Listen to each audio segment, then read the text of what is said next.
Hi friends, welcome back to sax varieties. ഞാൻ ധാക്കയിൽ നിന്ന് ചിറ്റാഗോങ്ങിലേക്ക് ഒരു ട്രെയിൻ യാത്ര ചെയ്യാൻ പോവാണ്. അപ്പോൾ ഈ ഒരു എപ്പിസോഡ് നിങ്ങൾ സ്കിപ്പ് ചെയ്യാതെ മുഴുവനായിട്ട് കാണണം.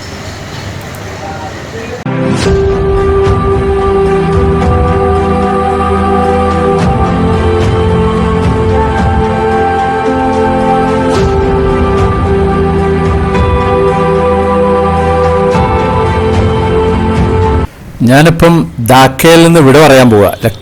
ബംഗ്ലാദേശിൻ്റെ തലസ്ഥാനമായ ധാക്കയിൽ നിന്ന് നേരെ ചിറ്റാഗോങ്ങിലേക്ക് പോവാണ്.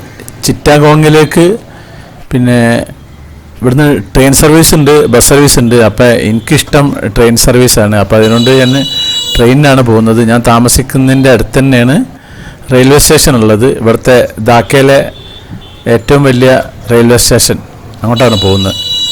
ഇതാണ് ആ റെയിൽവേ സ്റ്റേഷൻ്റെ പേര്. കമലപൂർ റെയിൽവേ സ്റ്റേഷൻ എന്നാണ് അങ്ങോട്ടേക്ക് പറയുക. ഈ റെയിൽവേ സ്റ്റേഷൻ്റെ അടുത്ത് തന്നെയാണ് ബംഗ്ലാദേശ് റോഡ് ട്രാൻസ്പോർട്ട് കോർപ്പറേഷൻ്റെയും പിന്നെ ബസ് സ്റ്റാൻഡ് ഉള്ളത്. അപ്പോൾ ഞാൻ റൂമിൽ നിന്ന് ജസ്റ്റ് ഒരു 5 മിനിറ്റ് നടക്കേണ്ട ദൂരമുള്ളൂ. ഇതാണ് കമലപൂർ റെയിൽവേ സ്റ്റേഷൻ്റെ പുറത്തെ ഭാഗം. സമയം രാവിലെ 6:30 മണിയാണ്. ഇനി ടിക്കറ്റ് എടുക്കണം.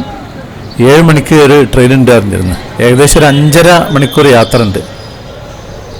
ഇതാണ് ടിക്കറ്റ് കൗണ്ടറുകൾ. ഇവിടെ ആൾക്കാർ വരിക്കുന്നുണ്ടല്ലേ. നമ്മൾ പിന്നെ റിസർവേഷൻ അല്ല, സീറ്റ് ഉള്ളതാണ്. അപ്പോൾ ടിക്കറ്റ് എടുത്തിട്ടുണ്ട്. അപ്പോൾ ഇനി നേരെ റെയിൽവേ സ്റ്റേഷൻ്റെ അകത്തേക്ക് കയറാൻ പോവാണ്. അപ്പോൾ അകത്തേക്ക് കയറിയിട്ട് പിന്നെ അങ്ങോട്ട് പോരൂല. അപ്പോൾ ധാക്കയോട് ഇവിടെ പറയാണ് 450 ധാക്കയാണ് ഒരാൾക്ക് ചാർജ് ടിക്കറ്റ്.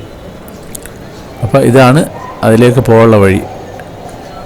ഇവിടെ എങ്ങനെയാണ് ഇവിടുത്തെ സിസ്റ്റമൊക്കെ. ഞാൻ ഇപ്പോൾ പ്ലാറ്റ്ഫോമിൽ എത്തിയിട്ടുണ്ട്. അപ്പോൾ ഇതാണ് കമലപൂർ റെയിൽവേ സ്റ്റേഷൻ. കമലപൂർ എന്നും പറയും, കമലാപൂർ എന്നും പറയും. നമ്മളെ തെലുങ്കാനയിലുണ്ട് ഇതേപോലത്തെ ഒരു സ്ഥലം, കമലാപൂർ എന്ന് പറഞ്ഞൊരു സ്ഥലം അവിടെയുണ്ട്. ഇത് ഇവിടുത്തെ സെൻട്രൽ റെയിൽവേ സ്റ്റേഷനാണ്.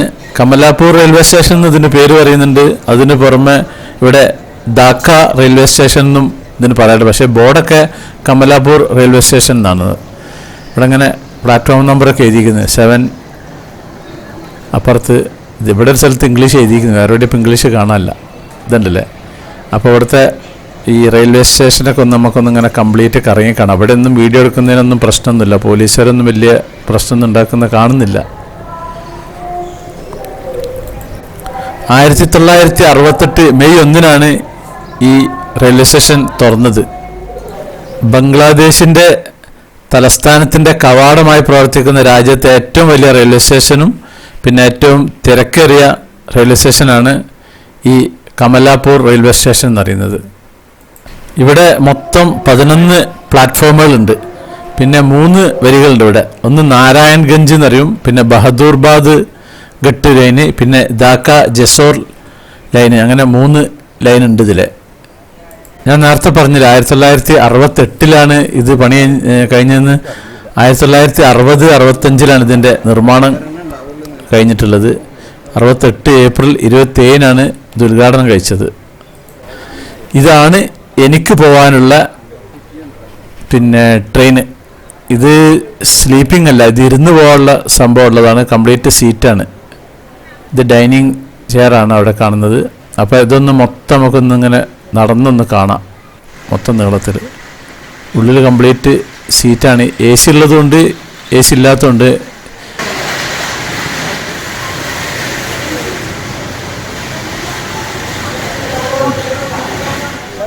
ഇവിടുത്തെ റെയിൽവേ പോലീസാണ് അദ്ദേഹം. അപ്പോൾ നമുക്കിതിൻ്റെ ഉൾഭാഗം ഒന്ന് കാണാം. പോകാൻ ഇനി സമയമുണ്ട്. അപ്പോൾ ഇതിങ്ങനെ കയറിയിട്ടുണ്ടെങ്കിൽ ഇവിടെ അങ്ങനെ സീറ്റ്, റൈറ്റ് സൈഡിൽ 2 സീറ്റുണ്ട്, ലെഫ്റ്റ് സൈഡിൽ 2 സീറ്റുണ്ട്. മുകളിൽ ഇങ്ങനെ ലഗേജ് വെക്കാനുള്ള സൗകര്യമുണ്ട്. പിന്നെ ഫാനുണ്ട്, ഉണ്ടല്ലേ. ഇങ്ങനെ അപ്പുറമായിട്ടുള്ള എൻ്റെ seat 28 seat. Window seat W എന്ന് പറഞ്ഞാൽ വിൻഡോ സീറ്റാണ്. അതിൻ്റെ അപ്പുറത്തുള്ള ഇതാണ് എൻ്റെ സീറ്റ്.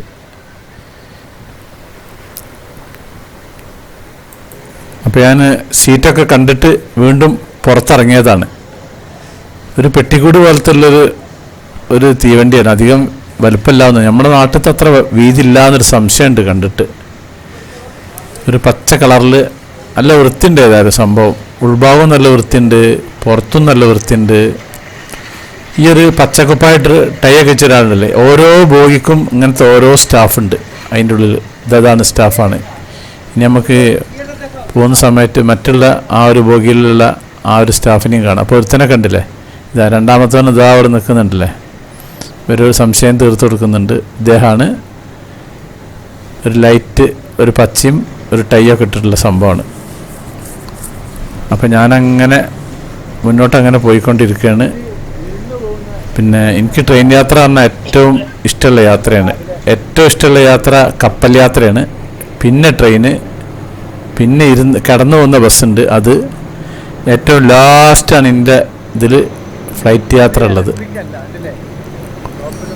അപ്പോൾ നമുക്ക് അങ്ങനെ പോവാം. ഞാൻ ഇതിൻ്റെ എൻജിനൊന്ന് കാണാൻ പോകണം, എങ്ങനെയാണ് ഇതിൻ്റെ എൻജിൻ്റെ അവസ്ഥ എന്നുള്ളത്.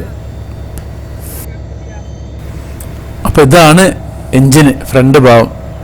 ഇതുവരെയുള്ള പ്ലാറ്റ്ഫോം നിൽക്കുന്നത് നമ്പർ 7-ലാണ് നമ്മുടെ ട്രെയിൻ നിൽക്കുന്നത്. അപ്പോൾ അവിടുന്ന് തിരിച്ച് മടങ്ങുകയാണ്. അപ്പോൾ അങ്ങനെ പോകുന്ന വഴിക്ക് മറ്റേ ഭാഗത്തൊരു ട്രെയിൻ നിർത്തിയിട്ടുണ്ട്. അപ്പോൾ ഞാനൊന്ന് അങ്ങോട്ടേക്ക് പോവാണ്. ഇത് അപ്പുറത്തെ പ്ലാറ്റ്ഫോമിൽ ഒരു പെട്ടിക്കൂട് പോലത്തെ ഒരു വണ്ടി നിർത്തിയിട്ടുണ്ട്. അപ്പോൾ ഇതിൻ്റെ ഉള്ളിൽ അവസ്ഥ എങ്ങനെയാണ്? ഇതൊരു സാധാരണ സീറ്റും കാര്യങ്ങളൊക്കെ തന്നെ ഉള്ളത്. ഇത് വേറെ എവിടെക്കോ ലോക്കൽ ഓടുന്നതാണ് സംശയമുണ്ട് കണ്ടിട്ട്.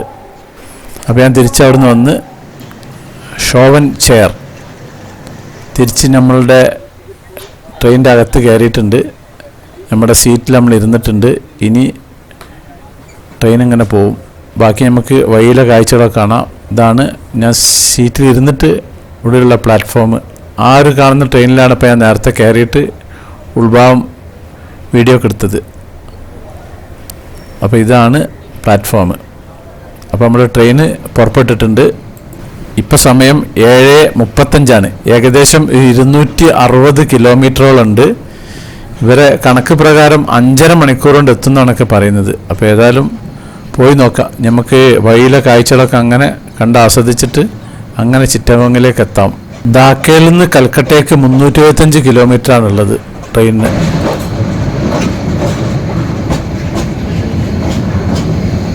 ഇവിടുത്തെ ട്രെയിനിന് നമ്മളെ നാട്ടിലെ ട്രെയിൻ പോലെ കമ്പി നെറ്റൊന്നുമില്ല, കംപ്ലീറ്റ് ഓപ്പണാണ്. തലയൊക്കെ പുറത്തേക്ക് ഇടുക, പിന്നെ ഗ്ലാസ് നീക്കുന്ന ടൈപ്പ് ഗ്ലാസ്സാണുള്ളത്. നല്ല സൂപ്പറാണ്, എനിക്കിഷ്ടപ്പെട്ടിരിക്കുന്നത് പൊതുവെ.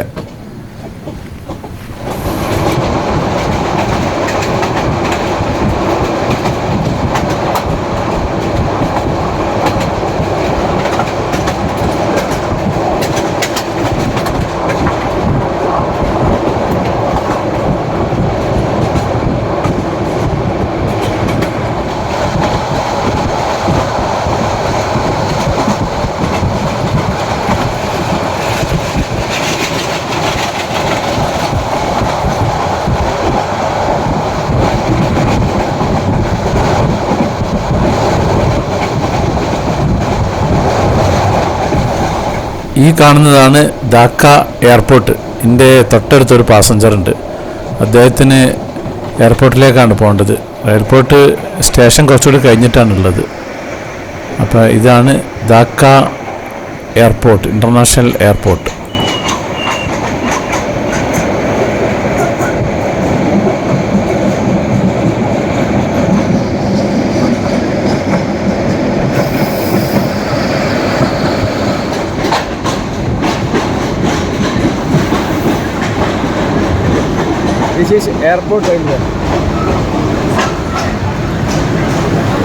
ഇതാണ് എയർപോർട്ടിൻ്റെ പിന്നെ റെയിൽവേ സ്റ്റേഷൻ. ഇവിടെ ഇറങ്ങിയിട്ട് വേണം എയർപോർട്ടിലേക്ക് പോകാൻ. എൻ്റെ അടുത്തിരുന്ന അദ്ദേഹം ഇവിടെ ഇറങ്ങിയിട്ട് ഇവിടുന്ന് അങ്ങോട്ടേക്ക് പോകുമെന്ന് പറഞ്ഞിരുന്നു.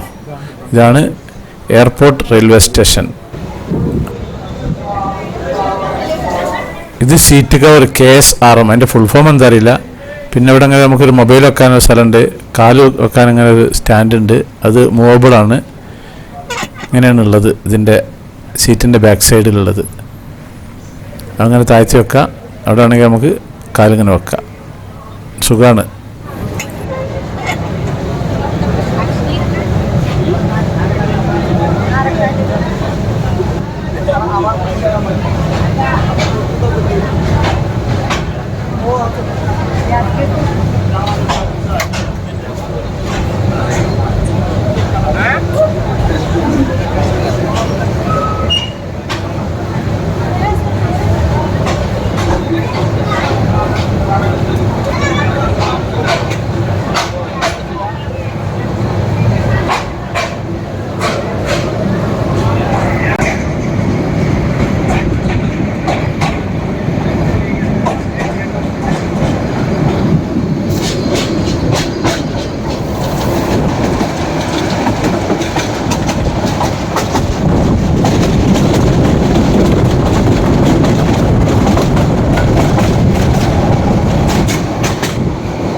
നമ്മുടെ കേരളത്തിൽ കൂടി പോകുന്ന പോലെ തന്നെയാണ് ഇവിടെ കണ്ടാൽ.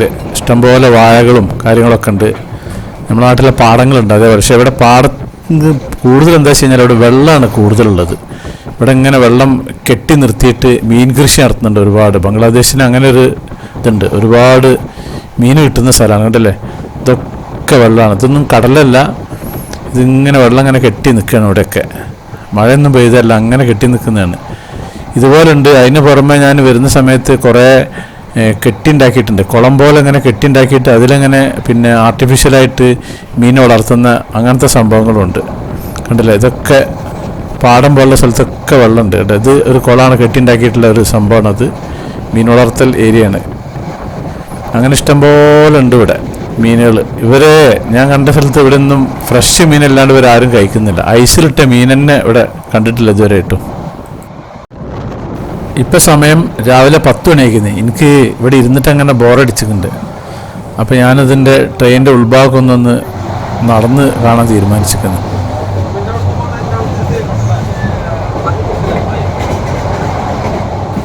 ഇതാണ് ഒരു ടോയ്ലറ്റ്. ഇത് യൂറോപ്യൻ ടോയ്ലറ്റ്. അത്യാവശ്യം നല്ല വൃത്തിയും കാര്യങ്ങളൊക്കെ നല്ല സൂപ്പറായിരിക്കുന്നത്. അത്യാവശ്യം വലുപ്പവും കാര്യങ്ങളുണ്ട്. നല്ല ക്ലീൻ ആൻഡ് നീറ്റ് തന്നെയാണ് കംപ്ലീറ്റ്. സ്ലൈഡിങ് ഡോറാണുള്ളത്. ഇത് ഇവിടുത്തെ സെക്യൂരിറ്റിക്ക് ഇരിക്കാനുള്ള സീറ്റാണ് കാണുന്നത്. ഇത് ഇത് ഇന്ത്യൻ ക്ലോസറ്റ്. ഇതും സ്റ്റീലാണ്. ഇതും അത്യാവശ്യം നല്ല ക്ലീനും കാര്യങ്ങളൊക്കെയാണ്. കംപ്ലീറ്റ് സ്റ്റീലാണ്, നല്ല വൃത്തിയുണ്ട്. ഈ ട്രെയിനിൻ്റെ ബാക്കിലൊരു കഫ്തീരുണ്ട്, അത് കാണാൻ പോവാണ് ഞാൻ.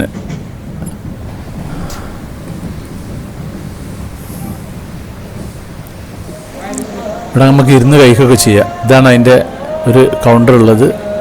ഇവിടെയൊക്കെ ആളുകൾ ഇരുന്നിട്ട് കഴിക്കുന്നുണ്ട് കണ്ടില്ലേ. ഇരിക്കുന്ന സൈഡാണ്. ഞാനൊരു ചെറിയൊരു ഇത് വാങ്ങിക്കുന്നത്. എന്തായാലും പറയുക ഒരു കോണ്.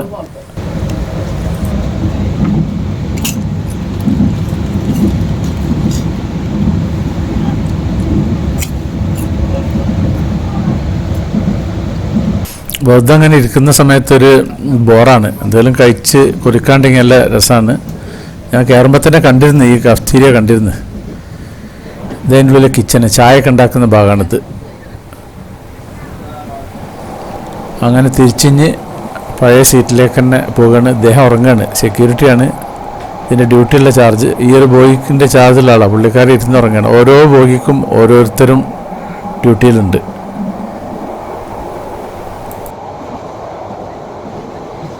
ഇവിടേക്ക് വരുന്ന സമയത്ത് ഇൻ്റർനാഷണൽ അഡാപ്റ്റർ ഉണ്ടാവണം.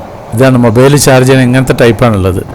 നമ്മൾ സാധാരണ പിന്നെ ഈ റൂമിൽ ഇതിൽ ഹോട്ടൽ റൂമിലൊക്കെ പറ്റും, പക്ഷേ ട്രെയിനിൻ്റെ ഉള്ളിൽ നടക്കില്ല. ട്രെയിനിൻ്റെ ഉള്ളിൽ ആ ഒരു മോഡൽ തന്നെ വേണം, നല്ല വർക്ക് ചെയ്യുള്ളൂ.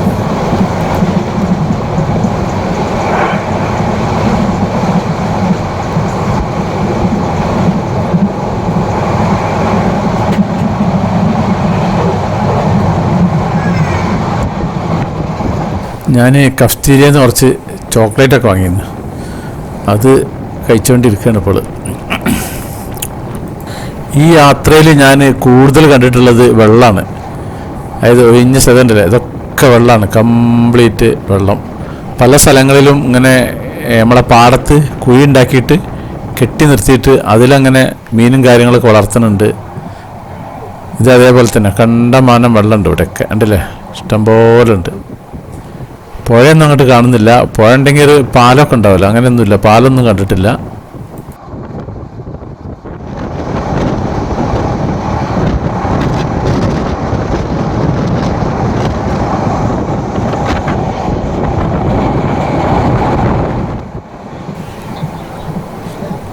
ഈ ഭാഗത്തൊക്കെ കുറച്ച് കൃഷികൾ കാണുന്നുണ്ട്, ഉണ്ടല്ലേ?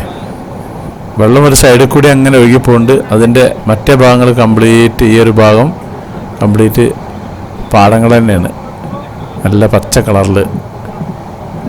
ഇവിടെയും പിന്നെ അരി കൃഷി ചെയ്യുന്നുണ്ട്. ഗോതമ്പ് ഇവിടെ ഇല്ലയെന്നാണ് അറിഞ്ഞിട്ടുള്ളത്. അങ്ങനെ നമ്മുടെ ചിറ്റഗോങ് റെയിൽവേ സ്റ്റേഷൻ്റെ അടുത്ത് എത്താനായിട്ടുണ്ട്. ഇത് ലാസ്റ്റാണ്, ഇവിടുന്ന് അങ്ങോട്ടേക്കില്ല, ഇതുവരെയുള്ളൂ നമ്മളുടെ ഈ ട്രെയിന് പോവുക. ഇനി ഇവിടെ ഇറങ്ങണം. അനൗൺസ്മെൻ്റ് ഒക്കെ കേൾക്കുന്നുണ്ട്.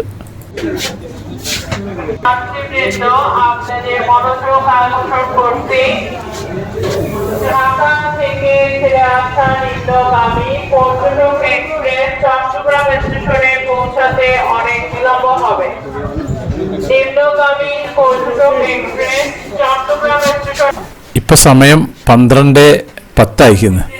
അപ്പോൾ അധികം സമയം എടുത്തിട്ടില്ല. ഏറെക്കാണ് പുറപ്പെട്ടിട്ടുള്ളത്. 12:10 ആയപ്പോഴത്തേക്ക് എത്തിക്കുന്നു. അപ്പോൾ ഇത് ചിറ്റഗോങ് റെയിൽവേ സ്റ്റേഷനിലാണ് ഇപ്പോൾ ഞാൻ ഇറങ്ങിയിട്ടുള്ളത്. ഇവിടെ എവിടെയും ചിറ്റഗോങ് എന്നുള്ളൊരു ബോർഡേ കാണാനില്ല. ബോർഡ് നോക്കി കിടക്കുകയാണ് ഞാൻ. ഈ റെയിൽവേ സ്റ്റേഷൻ്റെ പേര് ചാട്ടോഗ്രാം എന്നാണ്. അതായത് ചാട്ടോഗ്രാം ജില്ലയിലാണ് ഈ റെയിൽവേ സ്റ്റേഷൻ നിൽക്കുന്നത്. പിന്നെ ഇതിന് ചിറ്റഗോങ് എന്ന് പറയുന്നുണ്ട്. രണ്ടു പേരിലും ഈ ഒരു റെയിൽവേ സ്റ്റേഷന് അറിയപ്പെടുന്നുണ്ട്. അങ്ങനെയാണ് ഈ ഒരു റെയിൽവേ സ്റ്റേഷൻ ഉള്ളത്. അപ്പം ഇനി പുറത്തേക്ക് കിടക്കണം. ബംഗ്ലാദേശ് എന്ന രാജ്യത്തിലെ ഏറ്റവും വലിയ റെയിൽവേ സ്റ്റേഷനിൽ ഒന്നാണ് ഈ ഒരു സ്റ്റേഷൻ. ഇവിടെ പഴയതുകൊണ്ട് പുതിയത് 2 ടെർമിനലുണ്ട്. ബ്രിട്ടീഷുകാരെ കാലത്തുണ്ടാക്കിയ ഒരു ടെർമിനലുണ്ട് ഇവിടെ. ഇവിടുന്ന് ഇനി കോക്സ് ബസാറിലേക്ക് ട്രെയിൻ ഉണ്ട്. ഇനി എനിക്ക് അങ്ങോട്ടാണ് പോകേണ്ടത്. പക്ഷേ എനിക്ക് പറ്റിയൊരു സമയമല്ല. അപ്പോൾ അതിന് ഞാനിനി ബസ്സിലാണ് പോകുന്നത്. ചിറ്റഗോങ്ങിൽ അങ്ങനെ കാര്യമായിട്ട് കാണാനൊന്നുമില്ല. കുറേ മലകളും കാര്യങ്ങളൊക്കെ ഉള്ളൊരു സ്ഥലമാണ് ഈ ചിറ്റഗോങ്. അപ്പം ഞാനിനി ഈ റെയിൽവേ സ്റ്റേഷനിൽ നിന്ന് പുറത്ത് കിടക്കണേ. എക്സിറ്റ് ഉണ്ടല്ലേ, ഇതിലാണ് അങ്ങോട്ട് കിടക്കുന്നത്. ഇവിടെയൊക്കെ എങ്ങനെ ഒരാൾക്ക് പോകാൻ പറ്റുന്ന മോഡലിൽ ഓരോ റോ ഉണ്ടാക്കിയിരിക്കുന്നത്. ഇത് അങ്ങോട്ട് പുറത്ത് വന്ന ഉടനെയുള്ളൊരു ഹാളാണ്. ഇവിടെയാണ് ടിക്കറ്റും കാര്യങ്ങളൊക്കെ കൊടുക്കുന്ന ഭാഗമാണ് ഈ ഒരു ഭാഗം. ഇവിടെ നിന്നിട്ട് കഴിഞ്ഞാൽ പിന്നെ നേരെ പ്ലാറ്റ്ഫോമിൽ കിടക്കുക. അവിടെയാണ് ടിക്കറ്റ് കൊടുക്കുന്ന ഒരു ഏരിയയും കാര്യങ്ങളുള്ളത്. കണ്ടില്ലേ, ഈ ഒരു ഭാഗത്ത് ഓരോ രാജ്യത്തിലും ഓരോ സിസ്റ്റമാണ്. അപ്പോൾ ഇനി ഞാൻ പുറത്തേക്ക് കിടക്കണം. ഇതാണ് പുറത്ത് ടാക്സിയും കാര്യങ്ങളൊക്കെ കിട്ടുന്ന ഭാഗമാണ് ഈ ഒരു ഭാഗം. ഇത് പുതിയ ടെർമിനലാണ്. പഴയ ടെർമിനൽ വേറെ ഉണ്ട് ഇതിൻ്റെ മറ്റേ ഭാഗത്ത്. ഇത് 2013 ഉണ്ടാക്കിയതാണ്. പഴയ ടെർമിനൽ 1896 ഉണ്ടാക്കിയതാണ്. അപ്പോൾ ഇനി ഇതാണ് ഇവിടുത്തെ ടൗൺ തുടങ്ങുന്നത്. അപ്പോൾ നമ്മുടെ സാക്സ് വെറൈറ്റീസ് ചാനൽ നിങ്ങൾ ആദ്യമായിട്ട് കാണുന്നവരാണെങ്കിൽ അത് സബ്സ്ക്രൈബ് ചെയ്യാൻ മറക്കരുത്. പിന്നെ അതുപോലെ ലൈക്ക് ചെയ്യാൻ മറക്കരുത്, കമൻറ്റ് ചെയ്യാൻ മറക്കരുത്, ഷെയർ ചെയ്യാനും മറക്കരുത്. എന്നാൽ താങ്ക് യു.